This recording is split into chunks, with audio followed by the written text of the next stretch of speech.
Hello and welcome to Inside Edition, where we discuss national, regional and international issues in depth. A regional conference on boosting judicial cooperation in the Middle East and North Africa to combat money laundering and funding terrorism was recently held in the Kingdom of Bahrain. This vital event was organized by the public prosecution under the patronage of Attorney General Dr. Ali bin Fadl Buainin in cooperation with the Syracuse International Institute for Criminal Justice and Human Rights and the EU's Anti-Money Laundering and Financing of Terrorism Office. To know more about the conference's agenda and outcomes, we are pleased to be joined here in the studio by Public Prosecutor Mr. Ahmed Al Fadl right after this. So the most important things of this conference is the fact that we have 17 countries in the room, that these countries will work together for 3 days now, and that's the first event we do in the region after the COVID crisis. So that's for us very, very important. And the most important thing is also that this conference is actually sponsored by the European Commission, and we are very happy to be there. This conference is critically important because in the fight against money laundering, for many, many years, the judicial systems have been left aside, although they are one of the most important part of the chain in the fight against illicit profit. So today what we are trying to do is to have judges and prosecutors meet together, talk together, identify the legal problems that they are facing in confiscating assets, in sentencing criminals, and we will note, I'm sure, that all of them are facing the same difficulties, because it is one thing to determine that a person is in possession of criminal assets. Another thing is to do it in the respect of fundamental rights, in the respect of the rule of law, in the respect of due process. So judges and prosecutors have to combine first the efficiency of the fight against money laundering, but also the protection of fundamental rights to whom everyone is subject. So for us it's very important that every country works the same way. We try to have cooperation with each and every country, not only in that region, we work globally, so all over the world, but for Bahrain, we believe that the Kingdom of Bahrain has made a lot of effort to comply with all these AML CFT rules, and we want to support the Kingdom. So that's a bit the idea. We work with them, they work with us, and this is a cooperation. It's really a cooperation and collaboration with the Kingdom of Bahrain that we have. Well, different geography, but certainly a common culture around the Mediterranean. And the Syracuse Institute, for 50 years, the Syracuse Institute will celebrate its 50th anniversary this year, has always been at the side of the countries of the region in their efforts to pursue crime, but also to protect fundamental rights. So I'm not surprised that they are all here today, because we know each other, we have been working together. At the same time, I feel absolutely amazed that all of them have responded yes. All of delegations, judges, prosecutors, financial intelligence unit are coming here to present cases and to say this is what we have found, this is what we have had as legal problem, and this is how we solved it. So the experience of each of the country will serve to build up the experience of the other countries. This is what we want to do. Welcome back. Joining me here in the studio is Public Prosecutor Mr. Ahmed Al Fadl. Thank you very much for being with us today. Thank you for having me. We had a very interesting conference that we went to. The interesting about it is the collaboration between so many entities from Bahrain, the public prosecution. From the international arena, we had the EU Legislative and Judicial Council, and as well the Syracuse Institute, which is one of the leading justice institutes in the world, actually. So hosting a conference on boosting judicial cooperation in the Middle East and North Africa, specifically to combat money laundering and funding terrorism, comes to achieve various goals, keeping in mind that the fighting money laundering concept in Bahrain is something that Bahrain has a lot of experience with and has built a very big standard for. So what can you tell us about the objectives and the importance of this event specifically, please? First of all, holding such a conference here in Bahrain comes to show the great lengths which Bahrain has taken in the field of combating money laundering and the countering of terrorism financing. Yeah. This conference mainly focuses on increasing the international cooperation between countries, specifically in the MENA region, and finding ways to strengthen that cooperation, also to remove any obstacles that may arise during that international cooperation. Yeah. It first of all touched upon all these matters in its first session. It's currently going to the second day, and hopefully by the end we'll be able to provide certain recommendations from that conference in order to implement them within the international or within the national law. Yeah. During the conference, we saw a lot of the decision makers within our local institutions as well as the regional ones. The CBB Bank was there, the Minister of Justice was there, and the public prosecutor, the head of the public prosecution was there as well. Having these decision makers there, what does that really mean for a conference of this magnitude? I mean, the answer is in the question itself. It does come to show the importance of such a conference and the high level which it holds.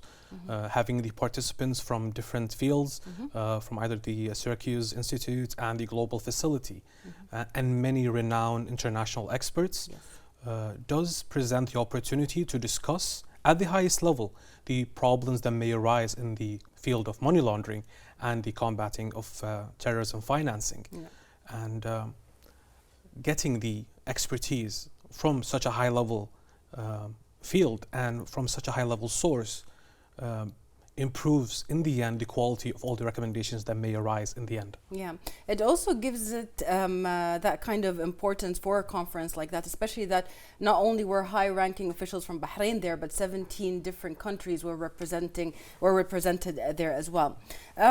During this conference, what were the main topics discussed? The conference touched upon many important subjects, mainly international cooperation and specifically international judicial cooperation. Because when it comes to the MENA region, there is clear international cooperation, but some obstacles may arise in any situation, and holding such a conference with all these parties gives an easy access between all these countries to discuss such problems, such obstacles, and gives the field to remedy all of those problems. Yes. When it comes to the exchange of expertise and the exchange of basically experiences, is it important in this kind of field, and specifically for the two topics of money laundering and financing terrorism? The thing is, the exchange of information between countries is vital when it comes to these two crimes, because often we find that these crimes are transnational in nature. So it becomes very important that all the countries do share the information between each other in order to preserve evidence, in order to conduct investigations in a very efficient manner. Yeah. We've mentioned, of course, that Bahrain has experience in fighting money laundering.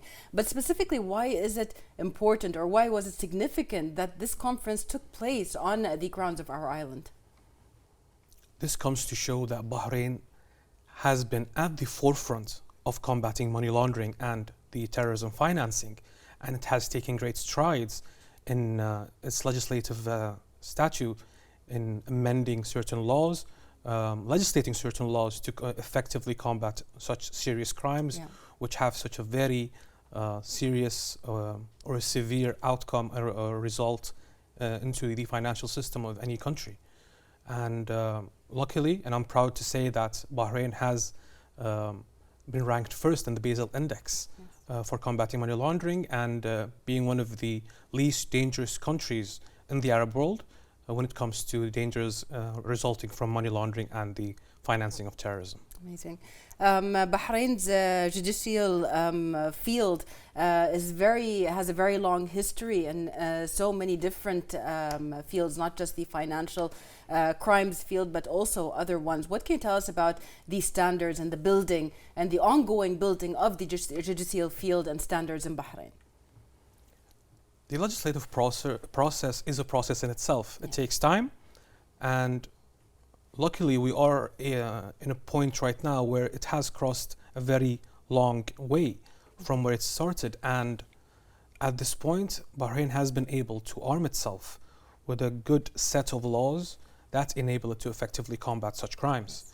Bahrain's cooperation with international organizations that are country or basically government headed is also well known, as well as international institutions that set standards, such as the Syracuse Institute. So what can you tell us about the organization of the conference in cooperation with the Syracuse International Institute for Criminal Justice and Human Rights and the EU's anti-money laundering and financing of terrorism? First of all, it's worth noting that His Excellency, the Attorney General, has been keen on developing and improving the skill sets within the public prosecution. And as such, and I can say this from a personal point of view, I have worked closely in the organization of this conference, and working with such high-level entities like the Syracuse Institute and the Global Facility has been a very rewarding experience. To witness such high level of professionalism from both of those entities, and I can honestly say we are proud to have worked with them, and we're proud to have held such a conference of such high level within the Kingdom of Bahrain. That's amazing. How do you value the vast participation that we've seen? I mean, the conference was full of experts in the field, not just the ones that flew in, but also the ones locally. How do you value that kind of participation in such a conference? Again, it does come to show how important this conference is, how other entities or how other persons, experts, whether they be, or states, which have taken part in it, recognizing the level of the conference itself.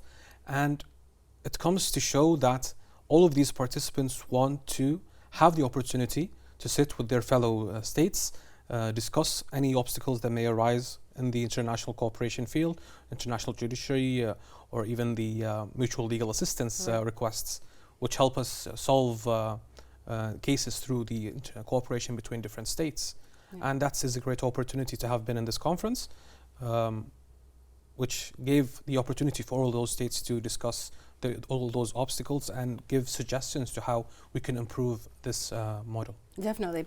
Do you see any kind of alteration or heightening of standards or a different perspective for the future generations of lawyers that are now graduating and coming into the field that want to specialize into money laundering, especially in light of the extreme change, not just in Bahrain, but all over the world, into technology and digital kind of, whether it's finance, currency, or cryptocurrency and anything like that? Do you see there's a shift within the legislative field itself in that? In general, we encourage everybody, especially lawyers, especially newly graduated lawyers, to arm themselves with enough knowledge to combat or to take part in the legal process. Standing before the judiciary, presenting your cases in such a knowledgeable manner is extremely important. We are lucky to have such a good legislative source here in Bahrain, especially when it comes to money laundering and the countering of terrorism financing. And we do hope that the process itself of all this legislation does continue. It does not matter, or does not mind that we do improve the set of laws. Modernization is always good, and it's a continuous process. Yeah. Now, the conference, we've seen cooperation between international entities and Bahrain. How important is cooperation within the team of any legislative team in Bahrain fighting such crimes? I know that for a fact the legislative teams there are many components towards, whether there are the investigators, the lawyers themselves, or even the people that get to collect the data in order for you to have these kind of very positive outcomes. How important is cooperation within entities in Bahrain? I must say that without such cooperation, it will become impossible to reach a desired outcome. We cannot prosecute perpetrators of crimes without having the full support and full cooperation from all the law enforcement agencies concerned with this. As we say here, one hand does not clap, and this is exactly the point. Luckily here in Bahrain, we have been able to find a good cooperation model for all the law enforcement agencies concerned with this. Yeah. And we hope for an improvement also because it's a very important topic. Definitely. What are the main recommendations and the outcomes after this conference? What are the suggested procedures that will be implemented? It did touch upon many important subjects, such as the improvement of all the international cooperation models between states, finding direct contact mechanisms to have direct contact with other states in regard to money laundering and the countering of terrorism financing, as well as many other subjects. But in the end of the conference, we are sure that recommendations will be provided that will show all the obstacles facing current international judicial cooperation and ways to solve it. Yes, yes. Well, when we talk about the judicial process in Bahrain, as mentioned, the judicial process is one component of many when it comes to solving crimes or fighting crimes such as money laundering and terrorist funding, but also keeping people safe. The judicial process or the judicial field is a part of that. So when we have new people that come to Bahrain and start their businesses or their investments in Bahrain, or even work with our local banks, there are certain standards that have been set already from the judicial field. What can you tell us about the importance of adhering to these and the strenuous process that has been made so simple in Bahrain, and it's easy to actually access all of this information but still feel safe? We are proud to say that Bahrain has been considered a safe haven for such individuals who come here to seek livelihood or other matters. Yeah. Our legal system here is very strong, and it does cover all the matters which need to be covered, making it a very either economically safe or even for certain individuals who are not concerned or not taking part in the economic process to feel safety being here in Bahrain. And I must say that we are very proud of such achievement which Bahrain has reached. Definitely. From your point of view, how do you see the future of collaborated efforts to combat money laundering and funding terrorism, not just on our regional level, but really on a global level? This is one of the main points that the conference held, actually. Once you sit down on a table discussing with the people that you do contact regarding this international cooperation, and you discuss the obstacles that face such a cooperation, then it becomes much easier to provide solutions for any obstacles that may arise. The international cooperation is not perfect, but I do believe that through communication and hard work, we will be able, whether through bilateral treaties or whether by any other means, we will be able to reach a very safe international system for combating such a serious crime. Yes. When it comes to money laundering and funding terrorism, there are very strict standards, as we've said, when it comes to keeping people safe from these crimes. But what people don't really talk about are the very hard kind of punishments that come to people that go through that. That's why there is a very long, let's say, facility that studies the cases on a very precise way. So what can you tell us about what the conference partake in the different experiences and actually arraigning people that have gone through, or companies or institutions that gone through the money laundering schemes or anything like that? Let's take it from a Kingdom of Bahrain perspective. Yeah. Given the seriousness of such crimes, His Excellency the Attorney General has established a specialized prosecution to handle money laundering crimes, and another that handles the terrorism financing. And establishing such a prosecution just for that purpose does show the seriousness of this crime and its severe effects on the financial system in general and the legal system as well. Bringing that to the conference, it does touch upon all the matters that may arise during the investigation of such crimes, and does provide solutions to all those problems. We do eagerly await the recommendations to see how we can implement them. Definitely. Before we end today's show, I want to get your point of view on the future of collaborations within the judicial field. How important is it? And are there any future prospects for such cooperations as this one? The future is looking bright, considering the amount of participants that attended this conference. Yes. And as the international cooperation is a main topic in the topics of the conference, then we do hope that we establish at the end a certain mechanism that allows for more effective, more efficient international judicial cooperation to combat these two serious crimes. Perfect. Thank you so much for being with us today, Public Prosecutor Mr. Ahmed Al-Fadil, and for talking to us and elaborating on this. It was my pleasure. Thank you. And we'd like to thank you, dear viewers, for watching us, and we'll see you next week in another episode of Untitled Edition.